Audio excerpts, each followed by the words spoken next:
Hey, what's up, everybody? It's Adrian here. Welcome to another Artist vs. Camera episode. Today is January the 28th of 2026. It's 4 p.m. on a Wednesday afternoon, and today we're going to be taking a look at this thing called NotebookLM from a different perspective, which I haven't ever tried it with. So I basically fed it a bunch of YouTube videos from my own channel, which means that I haven't really used any external content from what Google already has access to. And if you allow me, I'll show you right away. So here we are inside of this program. And here's a bunch of videos that I collected from my own channel, except one of them, which was really hard to, for some reason, get the transcript of. And I simply copied the very transcript myself from inside the editor version of the video. I don't know how to explain this. Like, as the owner of the video, you can edit the video, and there's something called language or something. You get into that, and it displays a bunch of subtitles or captions that are, for some reason, not available from the outside.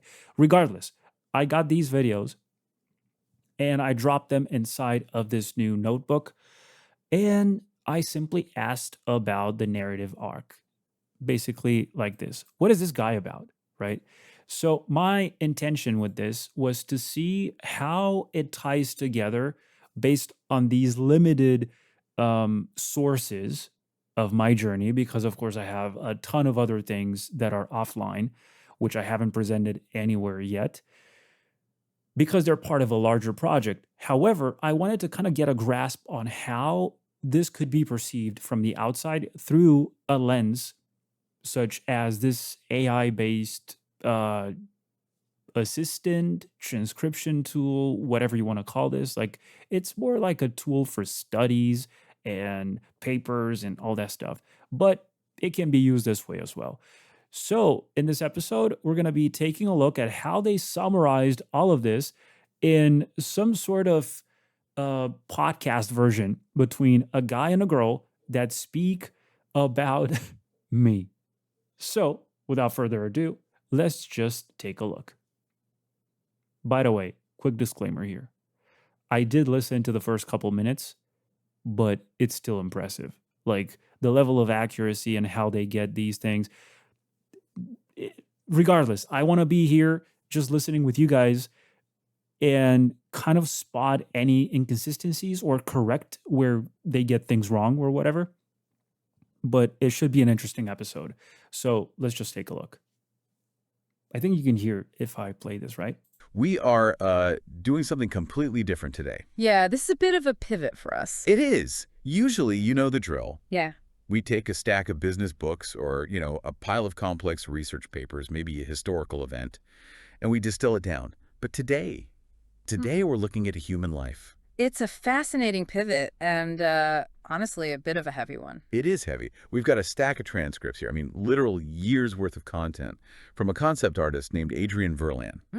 And if you're listening to this and thinking, okay, an artist, why do I care about the internal monologue of a concept artist? Just stick with us. Yeah, this isn't about art at all, really. Not at all. Yeah. It's not about painting techniques or, how to use Photoshop. This is about a man who turned his entire life into a laboratory. A very intense, very dangerous, and ultimately very revealing laboratory. Exactly.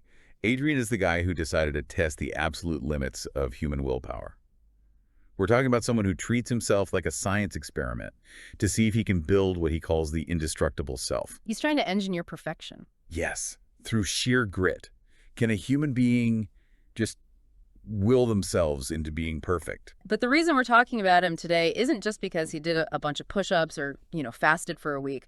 It's because we have a documented, real-time record of a massive philosophical and spiritual crash. It's a tragedy and a redemption arc all rolled into one. It is almost cinematic in its structure, isn't it? It really is. And the core conflict we're going to unpack today, and this is something I think every single person listening has wrestled with at some level, is the battle between self-reliance and spiritual surrender. Or, to put it even more starkly, it's the battle between the savage self and God. It's the battle between trying to be the God of your own reality and realizing you need God to survive reality. So our mission today is to trace this evolution. We're going to watch Adrian go from this stoic, self-obsessed warrior who thinks he can conquer the universe with cold showers and fasting, Right. into a humble believer.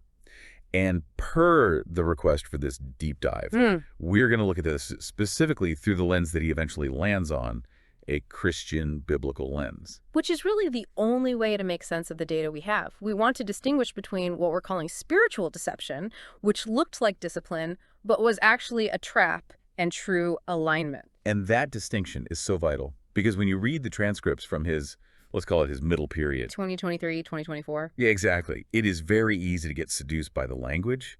He's talking about the universe and energy and vibrations. It sounds profound. It sounds like he's onto something huge. It sounds enlightened. Right. But as we'll see, that was actually the peak of his deception. It was the shiny exterior of a collapsing building. That's a great way to put it. So let's open the file. We have to start at the Genesis, the birth of the indestructible Adrian. We're going back to January 1st, 2021. The video is simply titled, A Fresh Start. And right away, I want you to notice the ritualistic nature of what he does. It's not casual. No, it's visceral. He describes leaving a New Year's Eve party. And you can just imagine the scene: confetti, champagne, people laughing, maybe getting a little sloppy. The normal world. The normal world. And he leaves. He goes home while everyone else is sleeping off a hangover. And he initiates a new protocol. He shaves his head, and then he goes swimming in freezing water at sunrise. The shaving of the head is so significant, I really don't think we should gloss over that. Historically and biblically, shaving the head is often an act of mourning, or it's a vow. Like a monk or something. Exactly. Think of the Nazirite vow in the Bible, Samson, John the Baptist. It's a separation from society. It says, I am no longer part of the common crowd. But here, and this is the key, Adrian isn't making a vow to God. He says explicitly it's a contract with oneself. A contract with himself. Wow. That phrase really sets the tone for the next 4 years, doesn't it? It's a closed loop. It's all internal. It really is. He says, this is where I face my deepest fears. This is where I dive into the abyss. He is looking for salvation, or at least transformation, through self-inflicted hardship. The logic is, Yeah. If I punish the body, I purify the soul. I think so. The logic is, if I modify the exterior, shave the hair, freeze the skin, and punish the body, I can somehow purify the interior. It's a form of secular penance. A self-baptism in ice water. Yeah. He's trying to shock his system into a new reality. He talks about restoring a connection to his instinct. It's interesting, in that very first video, he mentions his dog. He calls the dog his little guardian angel. At the time, it just sounds like a guy who loves his pet. You know, sweet throwaway line. But we really need to put a pin in that, because that relationship gets, well, it gets theologically heavy later on. It becomes the emotional anchor for his entire pseudo-religion. But before we get there, we have to look at what is driving this discipline, because on Instagram, or if you just watch a montage of his clips, it looks like grind set. Totally. Yeah. Jocko Willink, David Goggins, that vibe. Exactly. But in a video called The Simple Way to Push Yourself, he reveals the engine under the hood. And honestly, it's a brilliant but terrifying mental trick. The doppelganger. Doppelganger. This part, it gave me chills. It's such a vivid image.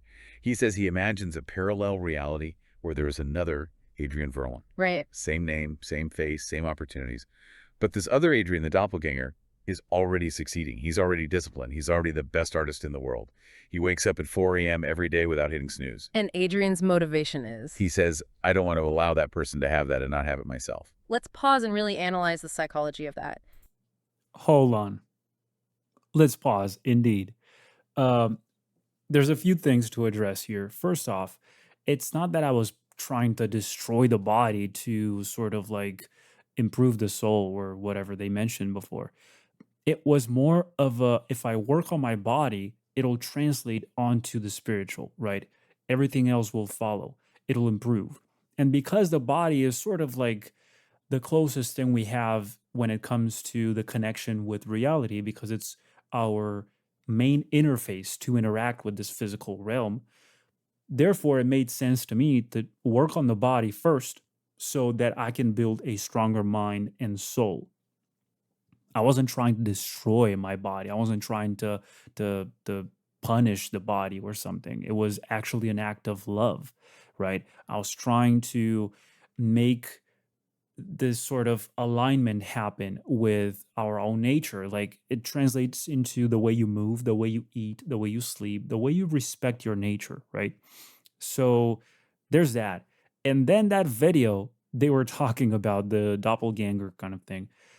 That's an old video where I just simply voiced out one of my analogies because I just love metaphors and especially the ones that are very immediately relatable and very visual and graphic, such as that one. Imagine there's a dude like you living out there in the world, but he's already exactly where you want to be. So it kind of creates this, I don't know, this competition with the self, right? Like there's one Adrian that's climbing the mountain the same way I'm doing it, but he's far ahead and he doesn't take breaks. He doesn't stop. He doesn't complain. He doesn't this, doesn't that. And it makes you kind of want to reach that level. It makes you want to be that guy, even though it's just a projection, an imaginary version of yourself, right? Is it true? It doesn't matter. That guy doesn't even have to exist. But it brings you closer to standing higher chances of making it happen, to succeeding in that sort of mission. That's what I wanted to say. Now, let's take a look at what they have to say next. He is motivating himself through envy. Envy of himself, Yeah. or a version of himself. It's so strange. Envy of his potential self. It's FOMO, fear of missing out, weaponized against your own psyche. Wow. And look, we have to admit, as a productivity hack, it's incredibly effective. It clearly got him to the gym. It got him painting for 12 hours a day. Oh, it worked. For a while. But spiritually, it creates a split in the soul that is just... it's devastating. Because you're never enough. You are never, ever enough. Your identity becomes rooted entirely in performance. You are only valuable. You are only worthy of respect if you are beating the imaginary Adrian. Which you can never do. You can't. Because here's the trap. The imaginary Adrian is perfect. He never sleeps in. He never eats the donut. He never gets tired. So you are in a race against a ghost who cannot lose. But hey, I got close to that. All right. I got to say it. I got really close to being that perfect Adrian. However, you just realize that those mistakes, those imperfections are precisely what makes you the perfect version. It's not the impeccable, smooth surface of this object that makes it so pristine and perfect. What gives it personality is exactly those tiny little imperfections. It gives it an identity that the mass-produced objects like that one don't have. That's why you stand out, because of those unique traits, those unique ways to see things around you, the world, whatever you want to name it. It's just you. So let's keep listening. Sounds exhausting. Just hearing you describe it makes me feel tired. And he actually formalizes this split in the video, The War Inside. Right. He breaks himself down into two distinct people Yeah. to manage this internal conflict. Hey, I just want to say real quick, I'll stop interrupting like this, but this is pretty good. Like these voices, they sound quite natural. It really makes you feel like you're listening to a podcast, except those people are talking about you, which is so strange. But yeah, let's keep listening. The soft self and the sharp self. Right. And he hates the soft self. He describes this version of himself with such disdain. He calls him fragile, empathic, seeking validation, civilized. So basically human. Basically human. He views his own humanity, his need for connection, his need for comfort, his vulnerability as a disease. He views it as a defect. And the cure, in his mind, is the sharp self. The savage, the risk taker, the one with impulse control. He says the sharp self understands pain. He uses that old two wolves analogy, the one, the Native American parable about the black wolf and the white wolf fighting inside you. I do. But he twists it. He thinks the savage black wolf is the savior. Right. Usually the black wolf represents evil or anger, and the white wolf represents peace and goodness. Adrian flips the script. Completely. He thinks the white wolf is the weak, civilized, domesticated part of him that needs to die. Hey, I don't think I said that. So there's a lot of nuances here, right? Yes, theologically speaking, there's some inversion taking place here where you take that black wolf and attribute a savior role to it, as backwards as that sounds, because evil is evil, good is good, right? There's no way of redeeming evil, right? Evil already made a choice. But that wolf, even though they say it's attributed or recognized for the evil role in this story, in my case, that darkness, that dark corners of my mind and the way I described it back then is precisely where I found those lessons, right? And that is how I frame this struggle.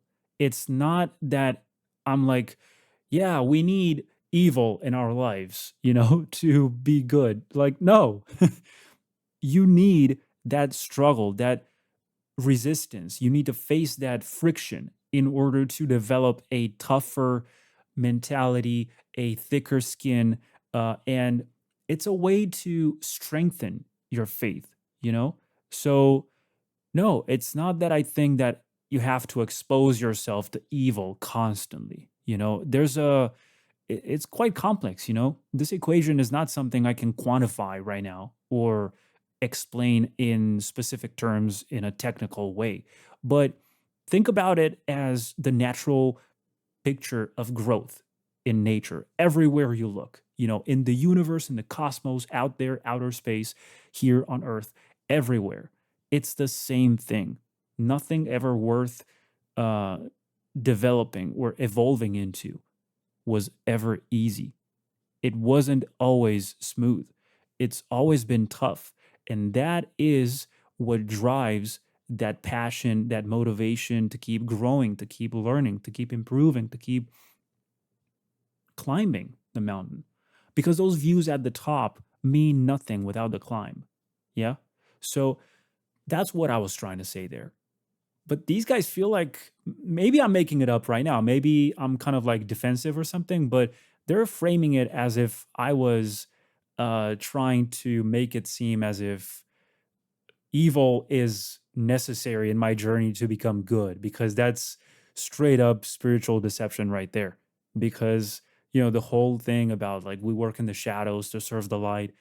No, that's not possible. You don't do that. That's pretty much opposing biblical teachings and the spiritual Christian teachings of God and Jesus. So, yeah, I just wanted to quickly mention that. Let's keep listening. From a biblical perspective, this is fascinatingly tragic. He is trying to kill the sin nature, or the flesh, the laziness, the gluttony, using another part of the flesh. That's a key point. Unpack that a bit. Yeah. What do you mean? Well, biblically, we conquer the flesh through the Spirit. We rely on God's power to overcome our weaknesses. Adrian is using pride, aggression, and ego, which he calls the savage self. To kill laziness. Right. It's like trying to wash off mud with dirt. Or putting out a fire with gasoline. Exactly. Mm-hmm. It works for a while because the explosion consumes the oxygen. The fire of laziness goes out, sure, but you end up with a much bigger, much hotter fire. Pride. You burn up the laziness, but you also burn up your empathy, your peace, and your ability to connect with other imperfect human beings. And we see the culmination of this in the Agon 205 challenge. This was in his video, Why You Need Less But Want More. This is where the discipline goes from impressive to borderline psychotic. The sheer scale of this challenge is just absurd. 205 days. That's nearly 7 months. No days off. Training twice a day. A carnivore-leaning diet. And get this, he runs an ultramarathon in the middle of it. And he's not a runner. He's not. He is in the video. I'm not a runner, but there I was running an ultramarathon. This is the peak of the savage self. He is proving that he can conquer his body. Now, I want to be careful here. Biblically, discipline is good. The Apostle Paul talks about buffeting the body and making it a slave so that we aren't disqualified. He uses athletic metaphors constantly. All the time. But there is a massive difference in intent. Okay, so Paul buffets the body to serve Christ, to be a better vessel. Correct. Adrian is buffeting the body to prove he is a god. What's the distinction? Precisely. He says, I wanted to see what happens if I push this button. Bro, no. Hold on. No. Okay. I can see why it came across that way, okay? Because looking back, reflecting on my whole journey and everything, I can definitely see how I was like ultra harsh at different moments in my journey and stuff. But by no means I attributed myself the status of a god or something like that, even if I wasn't explicitly framing it through the Christian lens at the time. instead, I was framing it through this esoteric, new age, occult type of vibe, right? You guys know what I'm talking about, like energy, duality, all that stuff. Sure, it's really cool and it sounds very poetic and everything, but by no means I was kind of like trying to portray myself as a god or something, which is what they just said. So I needed to clarify that beforehand. It's an experiment in self-deification. He is creating an idol of his own will. He wants to prove that his will is stronger than his biology. Okay, I think I understand what she means there. Um, yeah, I definitely wanted to tame my impulses, and that's tied to my body. But in a way, what commands it is the heart, and the heart not as a physical organ necessarily, even though there's a clear connection there. The heart as a metaphor of the the projection, I guess, of the soul, right? Because sin is born in the heart. Lust is born in the heart. Pride is born in the heart. So, yes, I guess I did idolize myself in a way where I loved the person that I was becoming without acknowledging the driver of that car, right? Or who was steering that boat, which was God all along.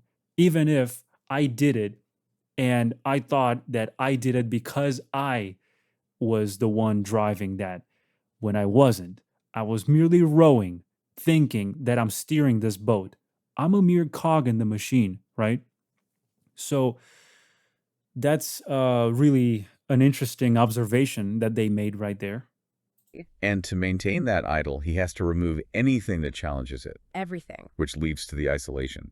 In Goodbye Old Self, he talks about cutting off friends, social media, everything. He says, I needed to eradicate that other part.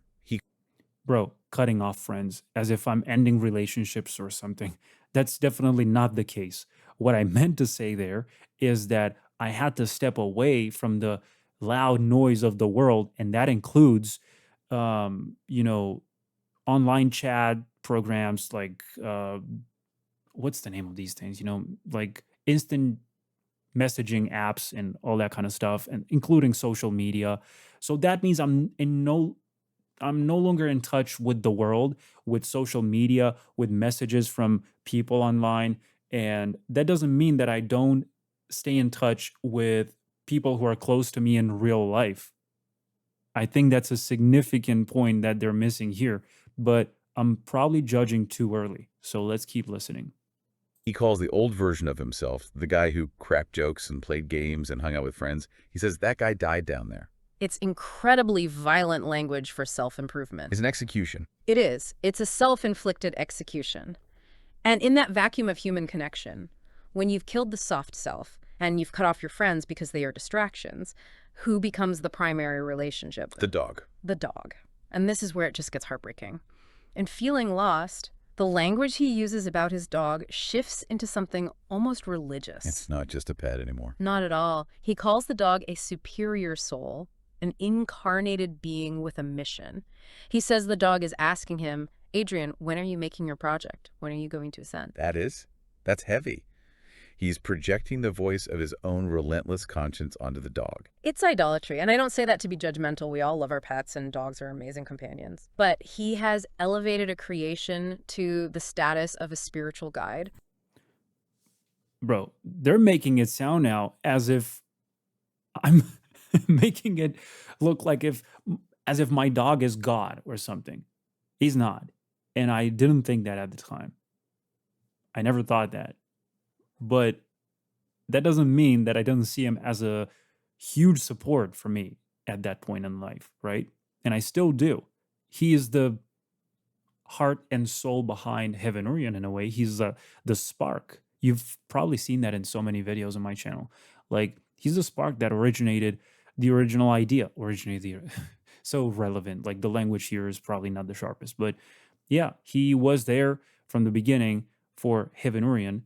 And that's why I see him kind of carrying on with that same support role in my story. But I'm not calling him like God or something like these guys are probably suggesting here. Though I like that they said, hey, I'm not judging, but like we all love our pets and stuff. So that's a cool point. But yeah. He starved himself of human community, and he rejected God, so his soul, which is designed for worship and connection, latched onto the only living thing left in the room. He made the dog the judge of his soul. Exactly. Okay. I can see. Okay. Remember, they're talking about a limited perception of the whole story. So they only have these videos that I fed them. And I guess that's what they understood from it, that I'm somehow putting my dog on a pedestal to judge the world or something. But that's not the case. If the dog is happy, Adrian is good. If the dog is sick, or if Adrian feels he's failing the dog, then Adrian is condemned. So we had this indestructible Adrian. He's ripped, he's running ultra marathons, he's fasting for days on end. On the outside, he looks like the ultimate success story of self-discipline. If you watched his channel in 2022, you'd think, this guy has it all figured out. Absolutely. But then we hit 2023 and 2024, and the tone starts to shift. Yeah. We enter the era of spiritual deception. This is the new age phase. And it's tricky because it sounds spiritual. It sounds like he's waking up. He starts using words like light and truth and even God, but he defines them very, very differently. Okay, so let's look at Age of Ascension. This video was uploaded December 28, 2024. Adrian is turning 33. And the number 33 is the trigger here. He is obsessed with it. He calls it a master number. He points out the date is the 28th. His friend is there. The sun is shining. Everything is a sign. Yes. He says everything seems to be falling perfectly in place, as if this was a video game where the more of that map you get to reveal. This is a classic hallmark of Gnosticism. Gnosticism. Okay, break that down for us. ELI 5. Sure. Gnosticism is an ancient religious idea. It was actually one of the earliest competitors to Christianity. The core belief is that salvation comes through secret knowledge. Gnosis. Exactly. Gnosis. It's about decoding the hidden patterns of reality. Gnostics believe the world is a puzzle or a prison, and if you can just find the cheat codes, the numerology, the hidden maps, you can escape or ascend. So instead of seeking a relationship with the creator, Adrian is trying to hack the matrix. Exactly. He thinks if he can just understand the numerology, the patterns, the map, he wins the game. He mentions that 33 is Christ's age at death and resurrection. But notice he doesn't focus on Christ as a person or a savior. He focuses on the number 33 as a power source for himself. It's using Jesus as a data point in his own algorithm. Wow. He also uses this phrase that really stuck out to me, the universe observing itself. He says, we are basically an alternative point of view through which the universe is observing itself. That is pantheism. Okay, another big word. What's the implication there? Pantheism is the belief that everything is God. The tree is God, the rock is God, the dog is God, and... That's true. I used to see that way, like I used to see it all through that lens of like everything is God, like a faceless creator, someone who doesn't have a name. It's just the universe or nature, like that kind of stuff. And I used to confuse creator with creation, thinking that, yeah, this is God, my body is God. Like it's everywhere, nature, man-made stuff. I couldn't have been farther from the truth. But I am God. And you are God. It sounds very inclusive and nice, we are all one. But it's actually the oldest lie in the book. Go back to Genesis 3, the serpent in the Garden of Eden. You will be like God. So if I am just the universe observing itself, then you have no one to answer to but yourself. There is no personal, distinct father who loves you. There is no judge who holds you accountable. There's just the mirror. You are... I like how they're including biblical verses here. That's really cool. Are worshiping the mirror. And he feels powerful in this mirror. He talks about synchronicities. I'm having these synchronicities all around all day long. Synchronicities are the counterfeit of providence. Ooh, I like that. The counterfeit of providence. Yeah. Providence is the Christian belief that a loving, sovereign God is weaving all things good and bad together for your ultimate good. Synchronicities are magical thinking. It's believing that because you saw the number 1111 on a clock, or because a song came on the radio at the exact moment you thought of it, that you were on the right path. It's validation without relationship. Exactly. It's a feedback loop of the ego. It makes you feel special, the universe is winking at me, without requiring you to be humble or obedient. But even in this spiritual manic phase, there's a warning. In Lessons from the Deep, he mentions the Icarus myth. This is fascinating. He says, someone said, "You're getting too close to the sun." He knows the wax on his wings is melting. He feels the danger of his own pride. He senses it. He senses that this savage self he built is fragile. But his reaction isn't to humble himself. He doesn't say, oh, I should fly lower.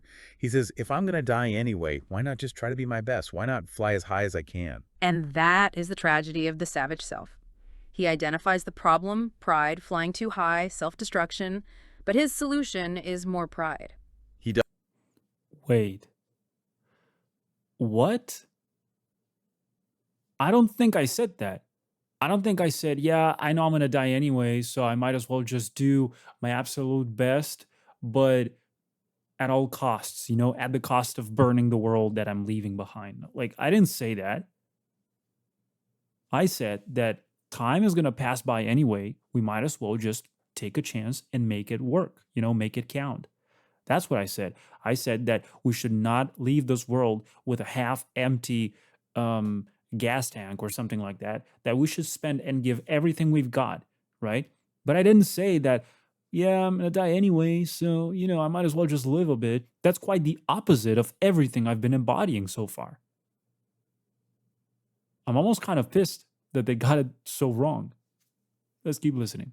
Doubles down. He doubles down. He thinks the black wolf is just trying to teach him resilience. He doesn't see that the black wolf is leading him right off a cliff. And he does go off the cliff. So let's move into section 3. The crash. The indestructible guy finally breaks. It was inevitable. You cannot sustain self-worship. The self is too small a foundation to build a life on. It will crack. It starts with the video darkness and continues into feeling lost. The reality check is just, it's brutal. The industry collapses. He's a concept artist.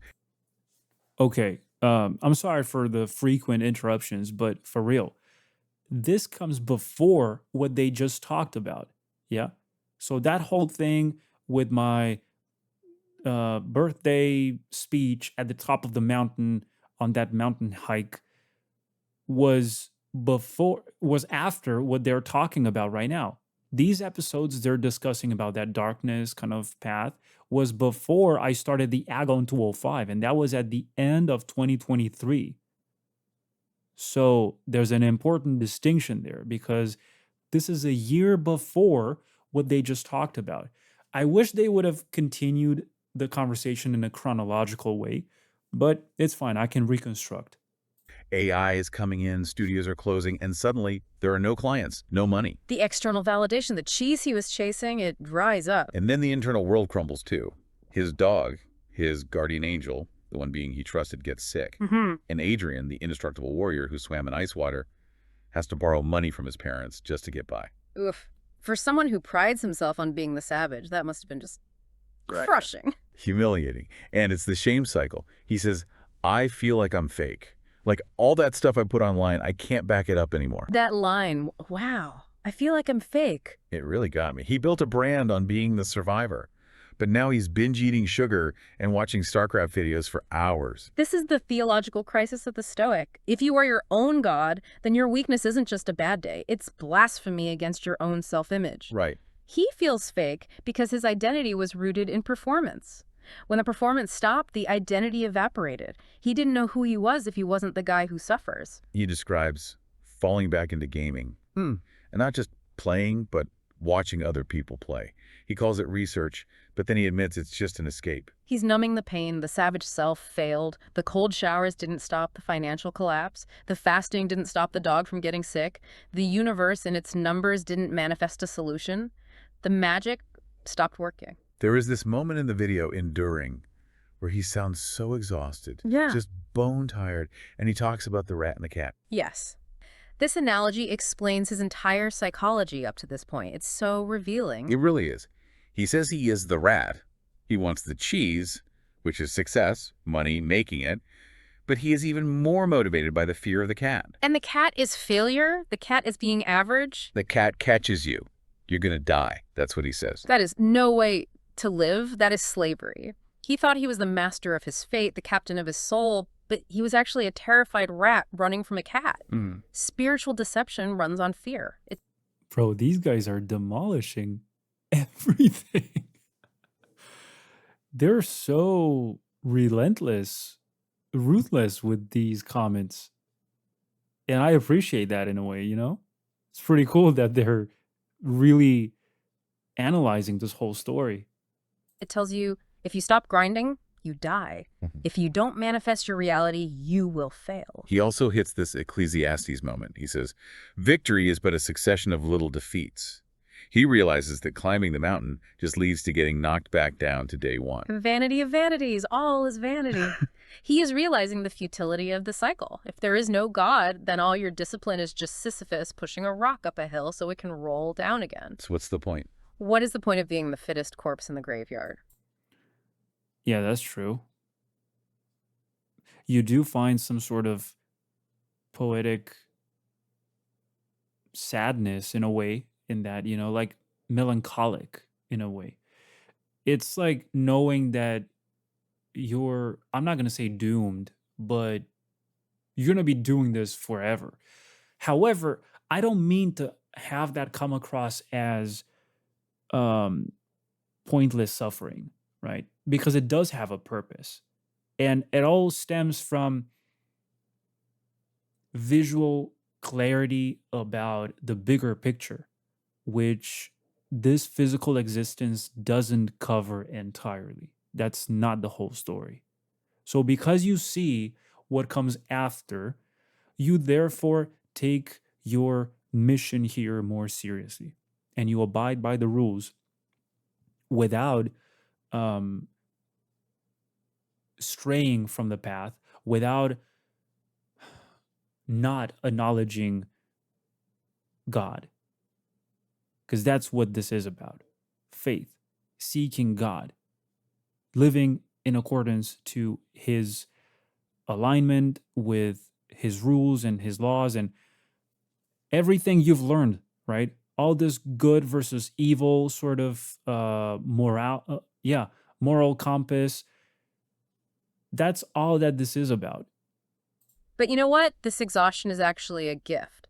How so? That sounds counterintuitive. Because he is finally ripe for the truth. The lie has worn him out. He had to try everything else, the biohacking, the stoicism, the new age magic, and have it all fail so that he would be desperate enough for the simple truth. There he is. That's it. That's exactly. Okay, I kind of regret kind of scolding them earlier about like, they're not getting this right. They're not getting this right. They're getting it wrong, blah, blah, blah. They're going somewhere with this. And I should stop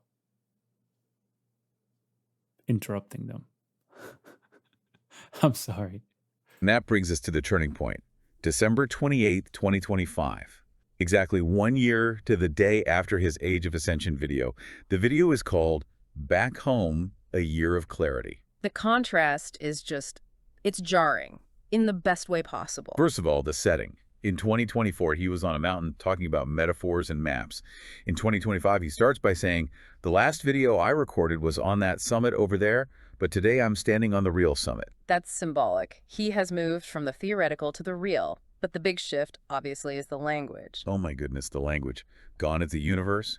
Gone are the synchronicities. Gone is the master number talk. And in its place. He says, I learned very valuable teachings from none other than the author of our existence. The author. And later he gets even more specific.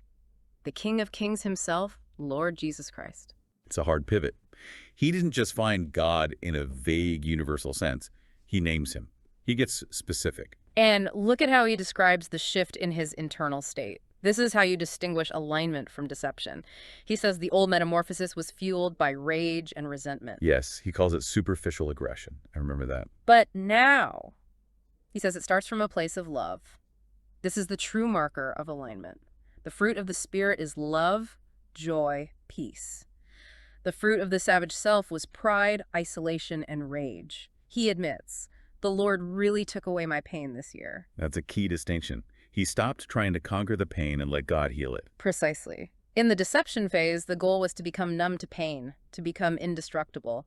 In the alignment phase, he realizes, I don't have to carry this pain alone. I can hand it over. He also talks about homecoming. He says, I was born into it, drifted away thinking I knew better. That's the prodigal son narrative right there. He realizes that his years of research and unveiling the map and numerology were just detours. They were him wandering in the wilderness, trying to eat the pods of secret knowledge. Well, in a way, they had purpose too, right? Every step I took has purpose. What do I mean by this? I'm not trying to kind of excuse my mistakes or whatever, but I truly look at those mistakes as crucial steps that I was meant to take in order to get where I was supposed to get. So those detours were necessary for me to converge again with the narrow path, which, believe it or not, I was on this narrow path for a long, long time without actually acknowledging the nature of that narrow path. So all it took was a gentle switch of direction because I thought I was fasting for wellness and biology, like biological reasons, just to be healthy and all that stuff. I thought I was working out because blah, blah, blah. I thought I was this because of that. Never once I thought, yeah, because this is our divine purpose here. And by no means I mean we're divine creatures or something like that. I mean we're created by God. We were given this chance, this opportunity. This is our way to pay respects and to come back home. And there's a ton to unpack there, but I won't get over it on this episode. When there was a feast waiting at his father's house. Exactly. He says, I thought that I know better, that I can find better ways. It's so humbling. He admits his intellect was the barrier. He thought he was too smart for simple faith. And isn't that true for so many of us? We think Christianity is too simple. We want something more. That's absolutely true. That's true. I thought that it couldn't be that simple, that there must be some other way. There could be a better explanation. And because I'm a guy that's heavily inspired and interested in the hows of things, the how does this work? Okay, I get it. I see the what, but I need to know the how. So how does it work? How did the universe get created? How does the human body this, that? And you kind of get to a point where no matter how much you pull from that string, you always come back to the same point, God. And I don't, look, it's kind of strange to even hear myself saying things like this online because I've always tried to kind of filter my language so that it doesn't sound too provocative or trying to sound like looking for trouble or something, but it's quite surprising how simply mentioning God or Jesus Christ or Christianity or the Bible or whatever seems to steer the conversation into a place of conflict because it sounds like you're making some irritating comments or something. Calm down. I simply mentioned an observation. It's a simple observation. So, yeah. Complex, more advanced, like quantum mysticism or something. Yeah, but Adrian realizes that the complexity was just a maze he built for himself. And notice how he recontextualizes the suffering, the storms and the darkness of 2023 and 2024. He no longer sees them as battles he won. He sees them as divine appointments. He says, the Lord built for me. Silent power brewed in those storms. That's a beautiful line. It is. He realizes the storm wasn't an obstacle to his plans. The storm was the plan. God used the failure, the poverty, the sickness to strip him of his self-reliance so he could finally fall into the arms of the Father. Because if he had succeeded in 2024, if the money kept coming and the dog stayed healthy, he might never have found God. He would have just kept worshiping himself. His success would have damned him. Wow. Now, here is where it gets really interesting for me. Because sometimes when people find faith, they drop everything else. They stop working out. They stop their art. But Adrian didn't stop being Adrian. Not at all. He's still on a mountain. He's still freezing his butt off. He's still fasting. But the meaning of the discipline has completely changed. This is crucial. This is section 5, redefining discipline through faith. Yeah. Because he didn't become soft, he became aligned. Let's look at the fasting. Yeah. In 2021, fasting was biohacking. It was about being indestructible. It It was about proving he could go 7 days without food. In 2025, he says he fasted from entertainment and pleasure for the soul. It went from stoicism to sanctification. Before, he fasted to prove he didn't need the world. I am strong. Now, he fasts to feast on God. I need you. He mentions receiving lessons from the author during the fast. So the focus shifted. Completely. It Right. shifted from deprivation, look how much I can suffer, to communion. I want to clear the noise so I can hear God. And he changes how he views time. He used to be obsessed with synchronicities like seeing 11.11 or 33. Now he talks about the fingerprints of the author and divine timing. It's the shift from manifestation to providence. Say more about that. Hey, I still see those signs. I'm still ultra sensitive to perceiving those signs.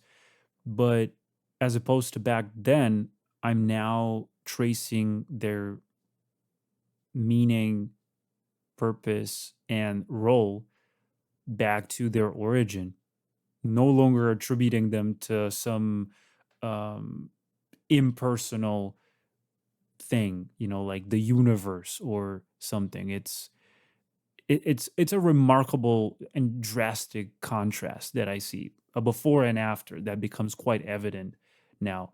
So they're right. Yeah.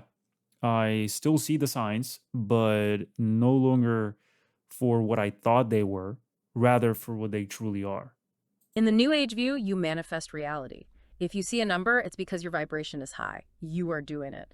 In the biblical view, God is the sovereign author. He steers the boat. That brings up my favorite quote from the entire stack. This captures the whole thing. Adrian says, "As long as you steer the boat, I'm rowing."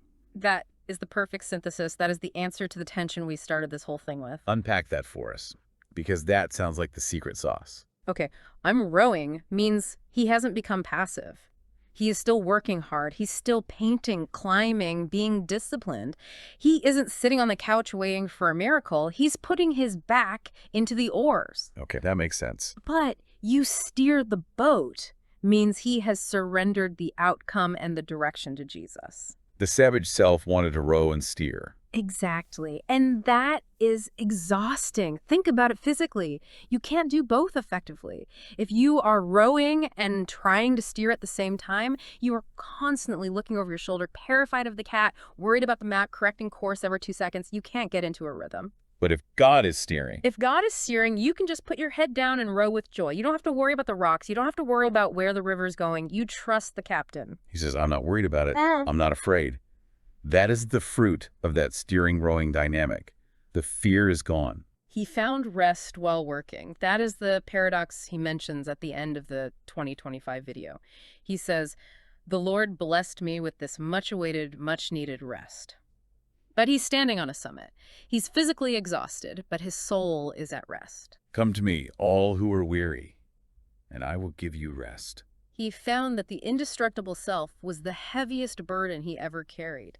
It's heavy to be God. It's heavy to be responsible for every outcome in the universe. Carrying the cross is paradoxically lighter because Christ carries the weight. We also need to touch on the shadow, because in the earlier videos like Stop Lying to Yourself, he was obsessed with the shadow. He wanted to integrate the monster. Right. This is a big concept in Jungian psychology and a lot of modern self-help. He thought he needed to harness his dark side to be strong. He said, "I let the demons live under one condition, that they work for me." That sounds like the plot of an anime character, controlling your demons to gain power. It is. And it's incredibly dangerous spiritually. You don't make deals with demons. You don't integrate the shadow. In the light of his 2025 transformation, he realizes the shadow isn't a power source, it's sin. It doesn't need integration, it needs redemption. That's absolutely right. And it's something that stood out to me almost immediately, a year ago or something when I came across that video again. Like, I can't say I said that. I can't believe I said that. I said something like, "Yeah, those demons work for me now." Do you see how wrong that sounds now, bro? Like, it's so mind blowing. And to think that I saw it as something self righteous, like, yeah, they're demons, but I'm taking advantage of them and they work for me now. Like, no, no, no. You didn't come here to negotiate with evil. You came here to destroy it. And no, you won't do it alone. By no means, believe me. So they're right when they're saying that I was wrong. Like it's straight up spiritual deception to just say that. And I can't believe how blindsided I was. But hey, I guess that's part of the redemption arc. It needs to be washed clean. So the old self doesn't need to be disciplined. It needs to be crucified. Exactly. Galatians 2:20. I have been crucified with Christ. It is no longer I who live, but Christ who lives in me. Adrian spent years trying to train the old self, but you can't train a corpse. You have to bury it and be raised new. So let's bring this to a verdict. We've watched Adrian go from a boy wanting to be a warrior to a warrior who broke to a believer who found peace. The unknown, he was obsessed with exploring. He kept saying explorers of the unknown. He thought it was a place or a level of consciousness.